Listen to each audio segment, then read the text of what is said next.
You got your hat? I got my hat. You got your headphones? Check. You got your glasses? Yeah, man. You got your beard? Yeah. You got your hoodie? All there. Podcast host starter pack. What's up, everybody? It's a fantasy forecast with Greinberg and Biggs. This is our start and sit show. I am Biggs. He is Greinberg. And we are here with you on the Fantasy Football Advice Network, as we are every week, to be giving you fantasy football advice and forecasting what is going to happen in Week 16. And if you are watching this program, there are two reasons. Either A, you're in the playoffs in fantasy football, or B, you just really like us. How you doing, Mike? I'm doing great. Other than, Audric Estime touchdown to nimble our scoring upside, but we'll see what happens here. Last night right now. Yeah, exactly. But also, I am remiss to not also include Schultze. I was riffing and I kind of forgot where I was. But Schultze's here. He's in the back, rifling through drawers or something. He's doing the background work. He's doing all the legwork that gets us here. So, Biggs, it's Week 16. We got some starting sits, and I'm ready to rock here, buddy. How about you? I am too. But first, let's do some studs and duds. Let's talk about how our last week went, just to kind of give the viewer a little bit of confidence that we actually know what we're talking about. There we go. All right. So you want to start us off? How did you do last week? I followed you.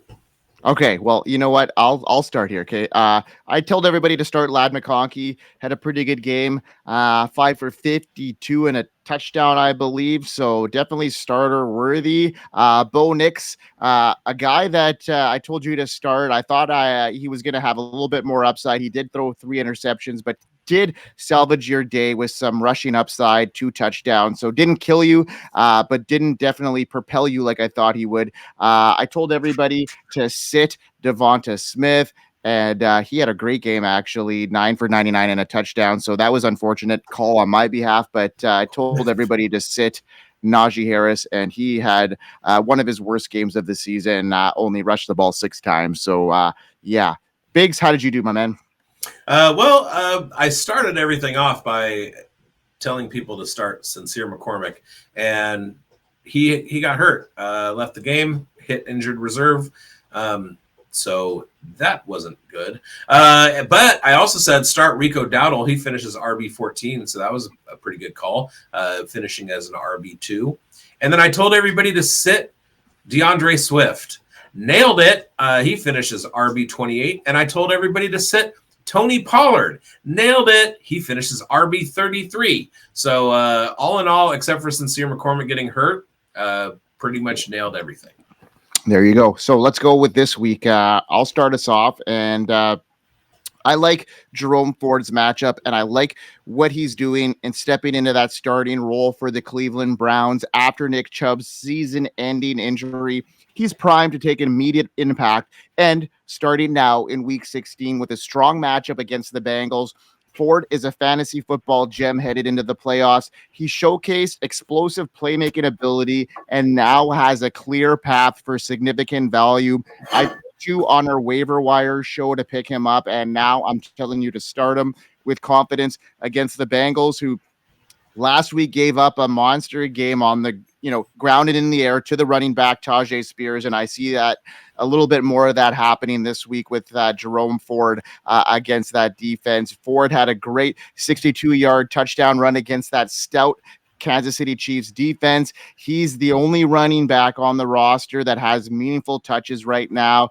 And I'm liking his situation, and I like his matchup this week. What about you, Biggs? Who do you got? Do you have anything to add to that? Nope. I like the Ford play.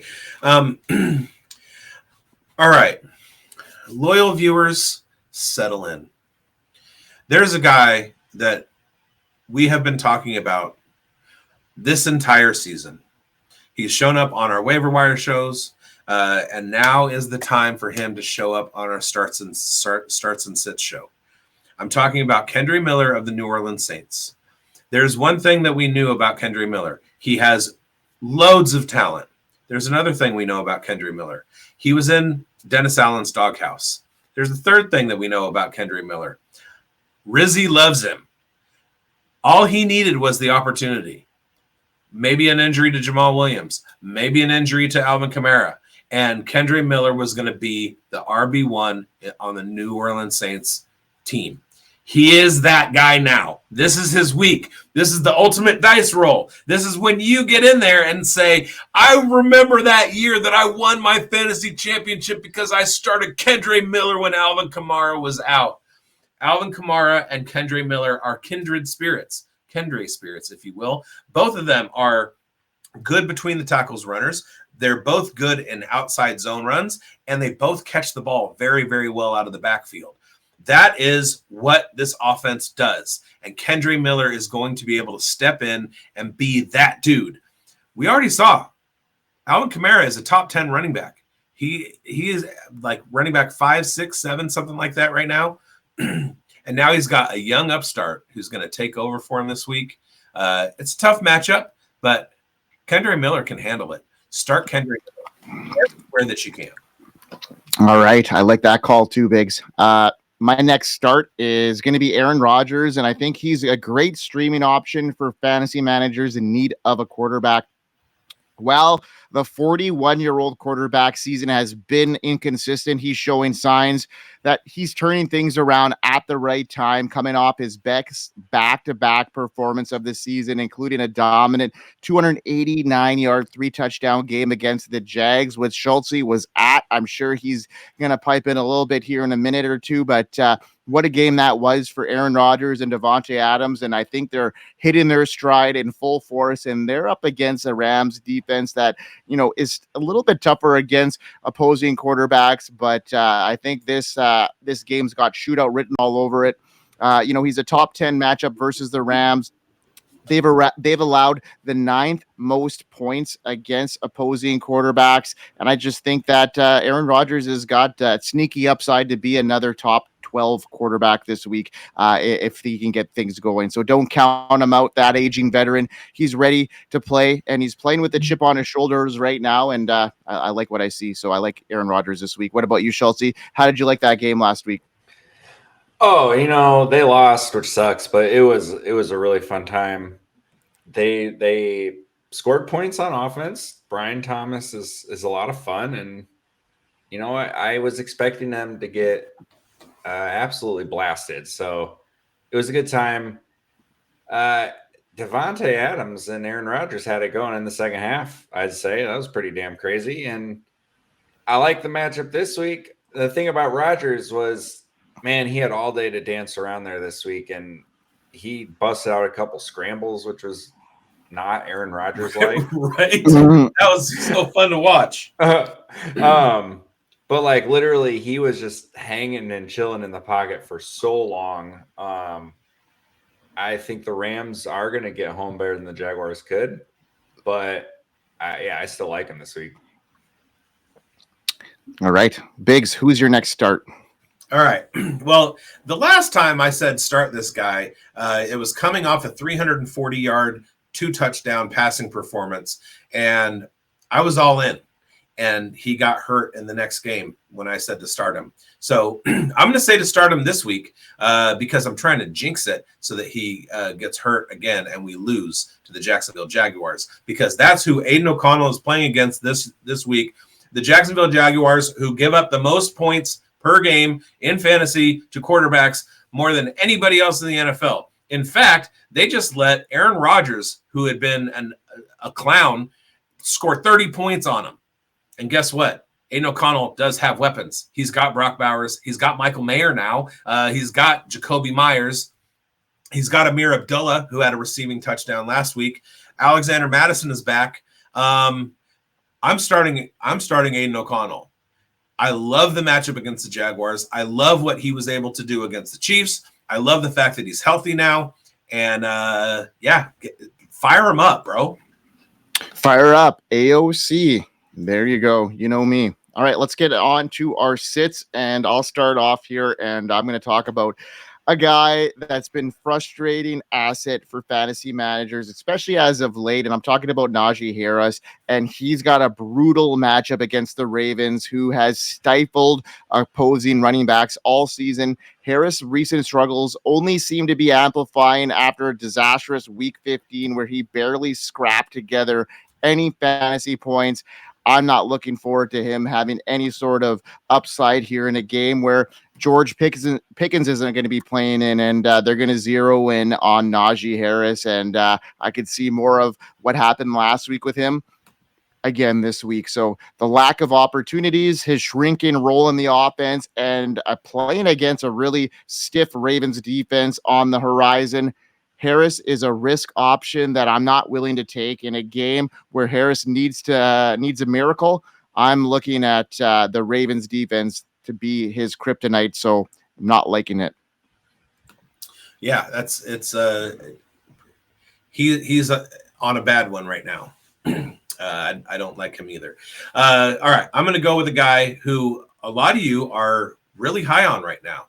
And one of the things that I like to do when I look at starts and sits is look at their rankings. And this guy is a top 10 receiver. He's got an incredibly, incredibly tough matchup.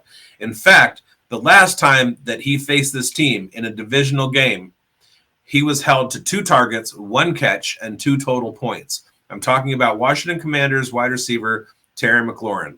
Whatever it is that the Philadelphia Eagles have in their defensive scheme, the number one goal for that team is to stop Terry McLaurin.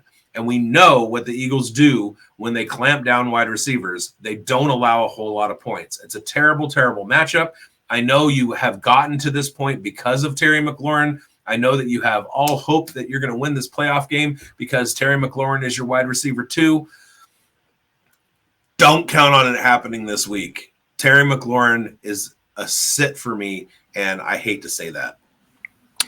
I'm not sitting him, but I'm tempering my expectations against the Eagles, like you said on our tailgate show earlier today. You know, he only had 2 points the last time they played. But I also mentioned that, you know, they were playing against a banged up Jaden Daniels. I think it's going to be a little bit more fruitful tonight, this weekend. Sorry, and yeah, I'd have a hard time sitting him, but yeah, I get what you're saying. I'm definitely tempering my expectations for him because it's definitely very, very tough.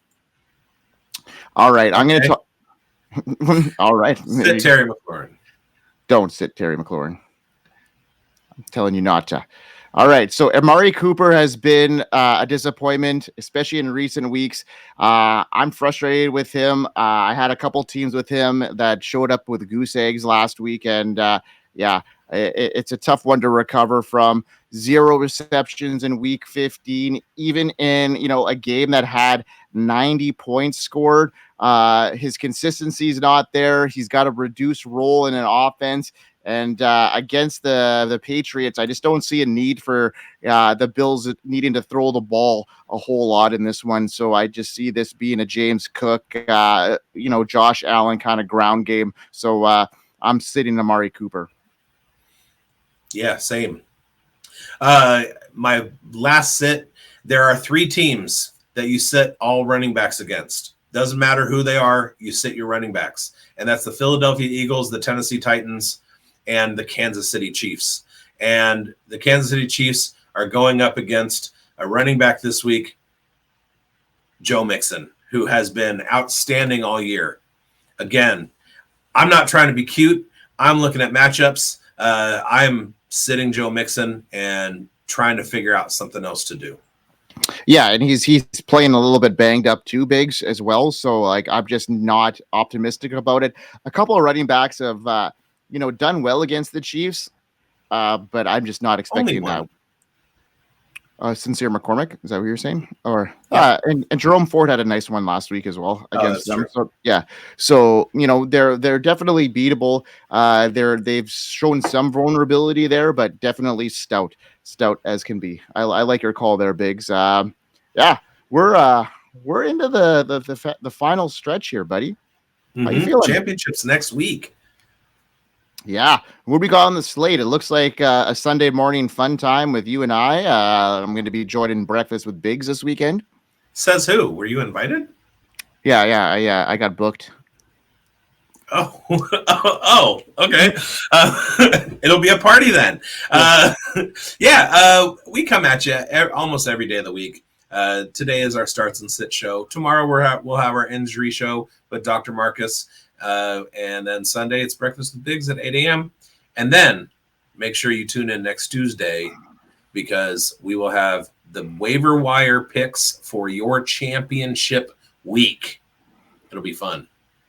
Yeah, and remember everybody to visit our new merch store. Use the code FSAN30 to get 30% off. The FSAN.shop. Take a look at the streamer at the bottom there. It's got all information. Be sure to check us all out there, and be sure to tune in for all our shows like Biggs mentioned. And Biggs, what do we say at the end of every show? Unless your name is DMIC Media or Chalk, we hope you win. We hope you win, folks. Have a good one. We'll see ya for the injury show. See ya. Peace. We are here. FantasySportsAdvice.com, offering the best fantasy sports social media platform. Why join endless Discord communities or the trolls of Reddit? Fantasy Sports Advice is a community designed to help you win with 24/7 support. Go to FantasySportsAdvice.com and become a pro member for unlimited access. Again, go to FantasySportsAdvice.com today.